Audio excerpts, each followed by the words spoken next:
Matagumpay na inilunsad ang Dagyaw para sa Kalinaw 2023 kung saan tinalakay ng iba't ibang ahensya ng gobyerno maging ng mga non-government agency at iba pang sektor ang mga hakbang para sa pagpapanatili ng kapayapaan at kaayusan sa probinsya ng Davao de Oro.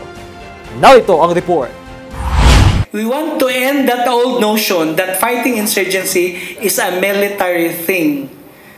So we'll not leave the Philippine Army to fight and die for this country, but we'll have to help the Philippine Army, the Philippine National Police, all informed men, the private sector should be one with them to fight with this problem. Nagtipon ang mga lideres sa probinsya ng Davao de Oro para sa isang talakayan ng mga hakbang sa pagpapasulido ng insurgency-free Davao de Oro sa ginanap na Dagyaw para sa Kalinaw 2023. An open town hall meeting noong 13 ng Oktubre sa Provincial Capital na Bunturan, Davao de Oro. Isa sa binagyang diin ni 101st Infantry Pag-asa Brigade Commander Brigadier General Felix Ronnie Babak ang kontribusyon ng mga itinatag na People's Organization. Ayon sa kanya, ang mga PO ang buhay na testimonya ng progresibong pamumuhay ng mga former rebels sa muling pagbabalik loob nila sa Philippine government. These organizations were the former members of the underground mass organizations of the communist terrorist group that were co-opted, redirected, and reorganized.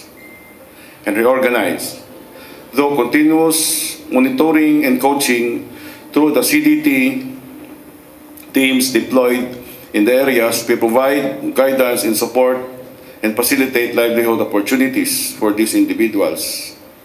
This approach not only facilitates their transition but also mitigates the risk of their re-engagement in insurgent activities. Sa datos ng Pag-asa Brigade, mayroong 222 POs na naitatag sa nasasakupan ng brigade. Patuloy namang sinisikap ng brigade na maparehistro sa Department of Labor and Employment o DOLE at maendorso ang mga PO sa iba pang concerned government agencies para sa karagdagang ayuda na maaari nilang ma-avail. Bukod pa riyan, patuloy ang pagpapalakas ng brigade sa mga CAFGU Active Auxiliaries o CAA, maging ang mga IP leaders na silang tagapagbantay ng kanilang komunidad.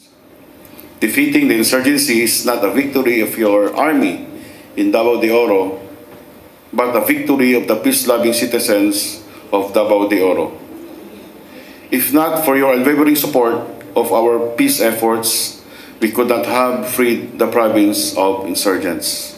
Magkakaiba man ang hakbang ng mga lideres sa probinsya, pero ayon kay Davao de Oro Governor Dorothy M. Gonzaga, kinakailangang magkaisa ang lahat sa isang hangarin. Ito ang pagbibigay halaga sa peace and order situation ng Davao de Oro. If you don't have peace and order, everything crumbles. You won't have good schools, you won't have good market activities, no kalsada to think about, wala. So really, that's first and foremost our peace and order.